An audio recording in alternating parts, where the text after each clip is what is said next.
Hoops talk for the streets. Okay, family, this may be my favorite part of this 200th episode.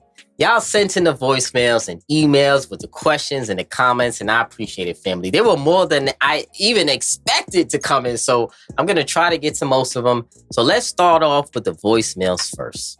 What's good, Above the Rim family? It's your boy Damo checking in, and you know I gotta come through and congratulate my brother Just. You know what I mean, on that episode 200. You know, that's a big milestone. You know, we keeping it going, thriving. You know what I mean? The show is the best show out there, man. And it's only a matter of time before you take off, my brother. And you know, amongst other things, I wanted to say, we didn't get the parade on Flatbush, man. But you know, sometimes in life you gotta just move on, man. You gotta move on, and you know, I'm looking forward to a parade out in the desert, man. Yeah, that's right, man. I'm rooting for the Suns this year, man. So it's looking like me and you was on the same accord, my brother.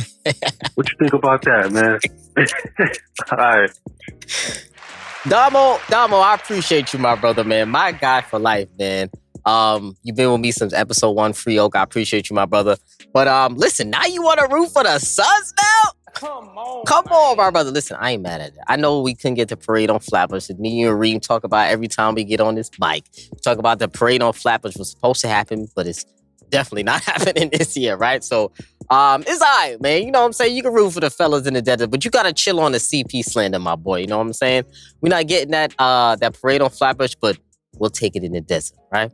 So let's get to the next voicemail. Damo, I appreciate you, my brother, as always. Shout out to my man, Mo Cheese. Yo, first off, it's your boy Mo, up in flames, Mo. Hey, congratulations, my dog, to 200 episodes. But let me drop a question. I'm going to put in the hypothetical because I'm going to mess your mind up. Probably not going to happen, but hypothetically, Jay Blaze. Yes. Phoenix versus Miami in the NBA Finals. Tell me who you taking. I'm going to put you in your worst predicament than your two teams you rocking with. Phoenix versus Miami.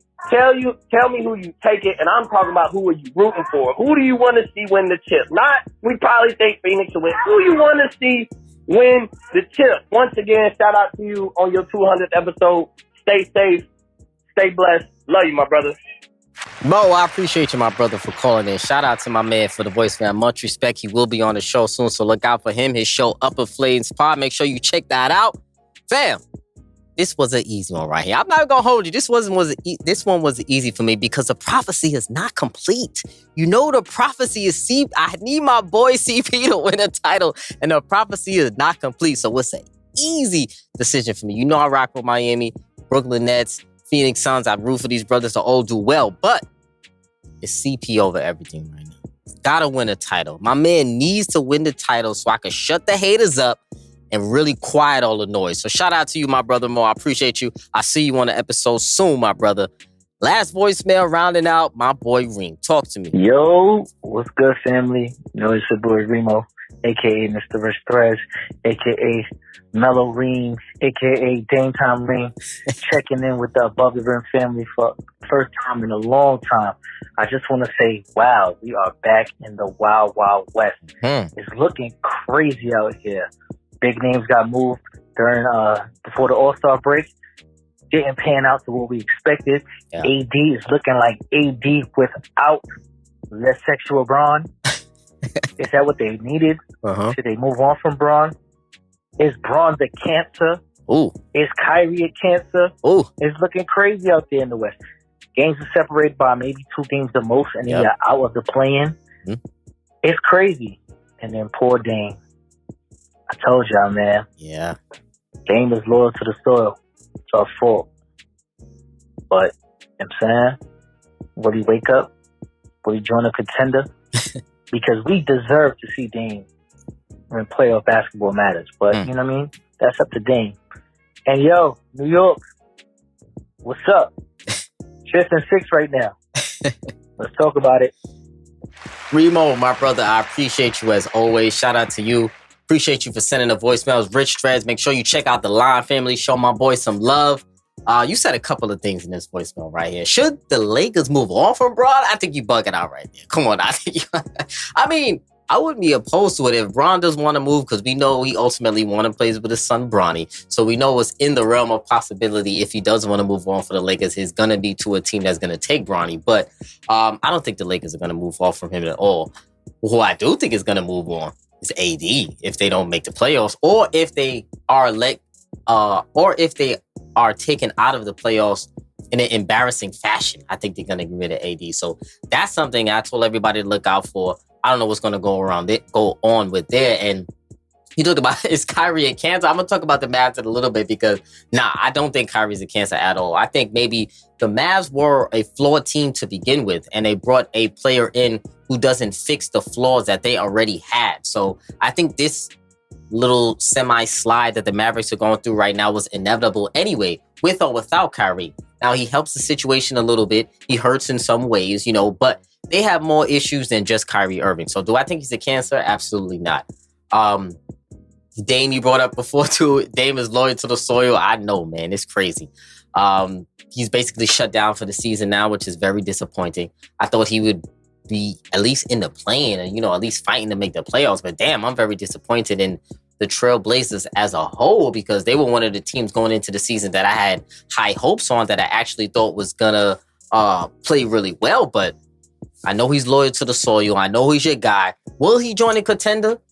I don't know, man. I actually think Dame is going to stay. I'm going to be honest with you. I think he's, he's comfortable being on the Blazers. I don't think there's anything wrong with that. I don't think everyone, has to win a championship if it's not really in their cards. You know what I'm saying? It doesn't take anything away from him as an individual player. He's still a tremendous individual talent. I made an episode before, one of the greatest offensive players that the NBA has ever seen, especially as a guard. One of the greatest shooters the NBA has ever seen, especially as a guard. So Dame Lillard,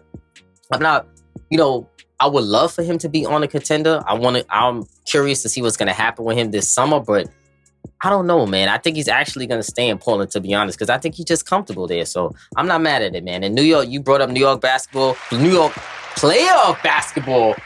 That's what I'm talking about, my brother. That's what I'm talking about, man. So, family, let's close it out with some email questions from the Above the Rim family here. I got E joining me for this segment. She's here to help me run down these questions. Shout out to you, E. Most of these questions are email submitted, some DM submitted. So shout out to the family for that. E, thank you for helping me out with this. I'm ready when you are. Drop me off with the first question. All right. First question is from Daryl in DC, and he says, Jason Kidd said the Mavs need to grow up in order to win a championship. Is he sending the right message? Ooh, good question, Daryl, man. I appreciate you for sending in the question. Is he sending the right message? I think he is, to be honest, right? Low-key, the Dallas Mavericks have been one of the whiniest teams in the league, right? Luka has been one of the whiniest players in the league, especially lately. He's been whining call after call after call after call after call after call. Damn, even Skip Bayless called him out for being so whiny. So they have to quit out on the whining, and I think that's a part of what Jason Kidd is referring to when he's talking about growing up. You have to play a mature style of basketball, a mature game, a mature way of handling things, especially when you're going through some adversity, because that's all they're going through right now, just a little adversity. Just have to band together as a team. They were the 4th seed when Kyrie got there. They just dropped down a little. They didn't drop out. They just dropped down. So they can easily get back in. Listen, Luka and Kyrie have both been in and out of the lineup. Their defense is horrible. Their strategy is to outscore, but most of the good teams that they're playing against can also score. So you may not be able to outscore every team. You're going to have to play some defense, and you're going to have to really make a committed effort on that end. I think since the Kyrie trade, they're 5-13 as a record or something like that. Not good. Jason Kidd's lineup, some of them are pretty suspect, but the Mavs have a lot of things, a lot of kinks they're going to have to iron out. And now they put themselves in a position where they're going to have to battle just to get into the playoffs. So the Mavs, we taking a real clean look at them, and I'm curious to see what happens with them. But I don't think it's all Kyrie's fault as he's been getting the blame. I think that's ridiculous to give him the blame because Luka deserves just as much blame, if not more, because that's his team. So appreciate the question, my brother. E, hit me with the next one. All right, next question's from Mike T from Brooklyn. He says, if Zion comes back for the playing game, will the Pelicans make the playoff? Damn, appreciate the question, Mike. Damn, this one is tough. I'm not gonna lie, because off rip, now that I think about it, off rip, I'm gonna say no, because the two teams that I personally think are making the playoffs are the Lakers and the Mavs. Now, listen, the Pelicans could be both of those teams, in my opinion. But what does Zion even give you right now when he does come back into the lineup in a very, very high intensity playoff game? I don't know what Zion's going to look like. You don't know what Zion's going to look like. The streets don't know what Zion's going to look like. Is he moving the same? Is he going to have the same mobility? He was looking great before the injury, but is he the same player? We don't know, because Zion goes through this injury process every time, and then he ends up coming back the next year. So we'll see if he even comes back this year, because we know firsthand if he doesn't come back, they're definitely not making it into the playoffs. But with him back, they were at one point in this season a number one seed in the West. So they do have the potential to be any team in the league, to be any team in the West. So they're going to need him. And I actually think he probably will come back for the play-in game. So we'll see if he actually does. And I don't know. They got a lot of shit they got to work out, because they have been one of the most disappointing teams in the league after being one of the most surprising teams in the league. So the Pelicans as a whole have had a seismic shift when it comes to their seeding in the playoffs. Next question, E. Hit me with that. All right, we got a Knicks fan here in the house. Malik C. from Brooklyn asks, Jaylen Brown was talking spicy about his future with the Celtics. Yes. You think he could be on the move in the future? If so, maybe to my Knicks? Oh, okay. He putting his bid in. Okay, Malik, I'm not mad at that. Listen, I can't front. I'm looking at Jaylen Brown's situation with the Boston Celtics. I do think he is actually going to move on from them eventually. I know it was crazy to hear that, but I really do think he's going to move on eventually. He hasn't been happy being in trade rumors for the last couple of summers, last couple of seasons. You know he's very pro-black, playing in a city where that's not the priority. And so I do think it's possible that he's going to want to move on. Not necessarily that the Celtics are going to want to move him, but I think he's one of those players who could possibly low-key request a trade if he really wants to move on, if they have a bad exit in the playoffs, or maybe if he just wants to try something new, because I do think Jaylen Brown is that type. He's been speaking out about the Celtics fans a little bit lately, so he has planted seeds where it wouldn't be a major surprise if he does want to move on this summer, if they do either try or maybe start fielding some offers. But to the Knicks, though, I low-key like it. I'm not going to hold you. I love Jaylen Brown actually in New York City. I'm not going to lie. Listen, the Knicks have the picks to pull off a deal.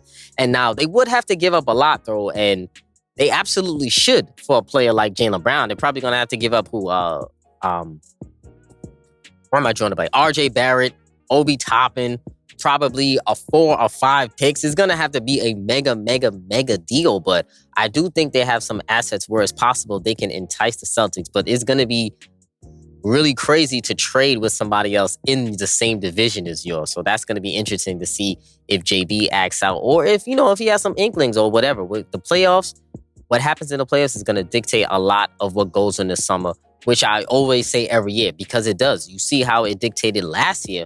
Once the Nets were bounced out of the playoffs in a sweeping fashion, you started hearing the rumblings of KD and Kyrie maybe wanting out. So anything can happen in the NBA, as you all know. Next question. All right, we got a question from Twitter. Terry at T-Dot asks, Just, if you had to pick the best offensive player in the NBA right now, who would it be? Number one. Now, I had an episode about this a little while ago with Damo Marine. Caught a little bit of flack for that because, the Jokic stands for on my ass, pause. They were mad at me about that. They were a little upset that I didn't have Jokic high on my rankings on the top offensive players in the league. I mean, I did have him high on my rankings, but he just wasn't, in my top 3. Probably not. I don't think I even have him on my top 5. But, that's all based on opinion, right? Because when you talk offense, you're talking everything that encompasses offense, right? That's passing, shooting, rebounding, everything that goes into being an offensive player, right? How you make your teammates better, leadership, all of that goes into that to me. But just offensively speaking, to answer your question, Terry,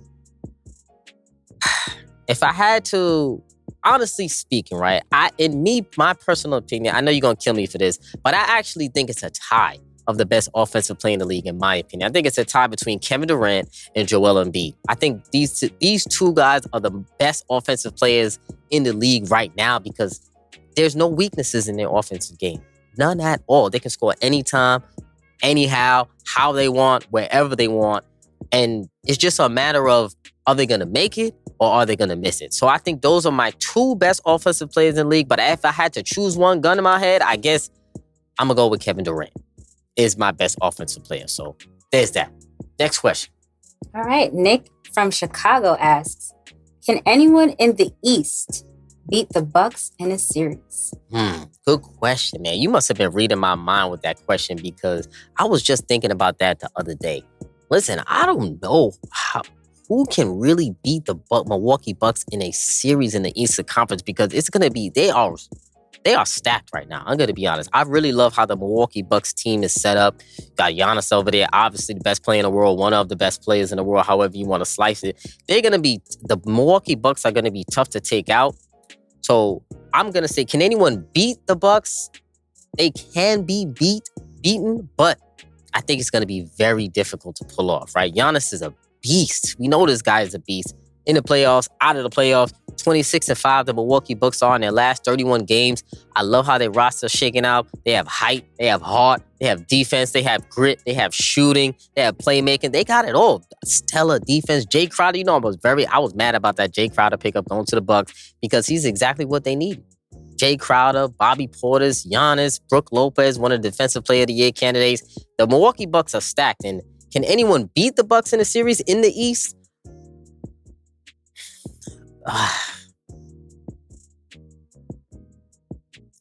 I'm going to go say yes for the purposes of the players. I think someone can beat the Bucks in the series, but I think it's going to be very tough. I actually think the two best teams in the East, and who I think will square up in the East, is going to be the Milwaukee Bucks and the Philadelphia 76ers. So we'll see if that, what's going on with there, but we'll see. Next question.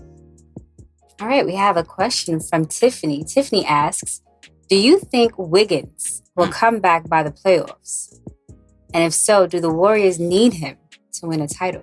Good question, Tiffany. Appreciate the question. I'm going to go a double yes on that, right? Double yes on that because I think Wiggins is going to come back. Low-key, I know a lot of people are counting him out that he won't come back, but I think he will come back literally by the playoffs. And, I think the Warriors are going to make it very low-key. I think because they don't want everybody else getting in what's going on with Andrew Wiggins and his personal business, and it's not any of our personal business anyway. I think they're going to make it low-key. Like, they won't even announce it until maybe the day before or something like that. I think they're going to keep it very in-house, and I do think he's going to come back for the playoffs. And yes, they do need him because there is a big hole at the 3 spot for the Warriors without him. They've been trying to plug in different places. They've been playing DiVincenzo there sometimes. They try to play Kuminga there sometimes. But they really need Andrew Wiggins to be back. He's one of the most integral pieces on the Golden State Warriors because he guards the opposing team's best perimeter player along with Klay Thompson. And he does provide them great size and athleticism at that 3 spot. So do they need him? Yes. Is he going to come back? Maybe. But I'm going to go yes for the question's purposes. So appreciate the question. What you got for me? Anthony F. asks, who will be the Final Four in the NBA this year? Final Four in the NBA this year. I talked about it a few times, actually, who I think my Final Four is. And I talked about it before the season started. And you know me, I keep that same energy no matter what. So I'm not switching. My Final Four in the NBA this year will be, in the Western Conference, it's going to be the Suns and the Grizzlies. And in the Eastern Conference, it's going to be the Milwaukee Bucks and the Philadelphia 76ers. I'm going there. I know a lot of people are going to be like, damn, you're not picking the Celtics? No. I think I like the Celtics. They could beat anybody in the East. They could beat anybody in the league. They've been pretty much the best team in the league for a large portion of the season. But I don't know. There's something about this Philly team that's getting me. I don't know what it is, man. Maybe I drank some potion. I don't know what it is, but something about this Philadelphia 76ers team. I feel like this is the year they take that next leap, and it's going to be a major battle if they were to play the Milwaukee Bucks in the conference finals in the East. Next question. What we got? All right. So we have Ray in Brooklyn coming through with a really tough question for you. He asks, I know you've been talking up the Nets hard lately, but be honest, do you think they can win a playoff series? Damn, you put me on the spot. Who's this, Ray? Damn, Ray, you put me on the spot, my man. Ooh, do I think the Nets are going to win a playoff series? Now, this is a complicated question because if I say yes, then who exactly are they going to beat, right? Now, usually or most likely who they're going to match up with in the playoffs is either the Philadelphia 76ers or the Boston Celtics, most likely, because I think they're going to probably be the 6th or the 7th seed. I don't think they're going to get the 8th seed. And if they get the 8th seed and they play the Bucks, they're definitely not winning the series. I'm throwing that shit out the window right now. But 76ers or the Boston Celtics. Now, I'm a little bit worried because I do think they're going to cause some havoc or a little bit of trouble in the playoffs. And it's crazy for me to say this, but I think the Philadelphia 76ers would actually crush the Nets in the series. But I think they give the Celtics a lot of trouble in the first round series. I don't know if you guys remember a few weeks ago when the Brooklyn Nets, the first week or two when they were actually just put this roster together, they went down in TD Garden in Boston and they had one of the biggest comebacks in the NBA this season. So they did an excellent job and they came back and beat the Boston Celtics in that game. And it was a really tough fought game. Mikal Bridges was matching Jason Tatum shot for shot. And the Brooklyn Nets have some excellent defenders that can actually give the Boston Celtics trouble. Now we look at the Celtics, they're more of a perimeter-oriented team, semi-isolation team. They have two studs on the wings who can really get your shot at any time and they want. But the Brooklyn Nets, one of their main assets is that they have a plethora of wings, of defending wings that they can throw at the Boston Celtics. So I do think the Nets will give the Celtics some trouble in the series. Are they going to beat them? Can they beat them? Yes. Will they beat them? I'm going to go no, only because I feel like it's a little disrespectful if I pick the Celtics to lose in round one. But check back in with me when we get closer to the playoffs. Because you know me, I keep the same energy. But if I want to switch some shit, I'll tell you why. You know what I'm saying? So, I've been on the Brooklyn Nets. I told y'all before they're a player caliber team. I told y'all don't sleep on them. You see how they've been rocking lately. Mikal Bridges is all-star caliber player. He's going to be an all-star next year. Mark my words. And the Brooklyn Nets have been excellent. And listen, you know why they've been playing better, right? No Ben Simmons. I'm going to leave it at that. Family, appreciate you guys sending in those emails, sending in those voicemails, sending in those DMs. I appreciate you. It's all love for me. It's episode 200. I appreciate it. I know I was kind of late with sending me those emails and voicemails and those submissions, but I really appreciate you. Appreciate you guys. It's always love for me. And we out.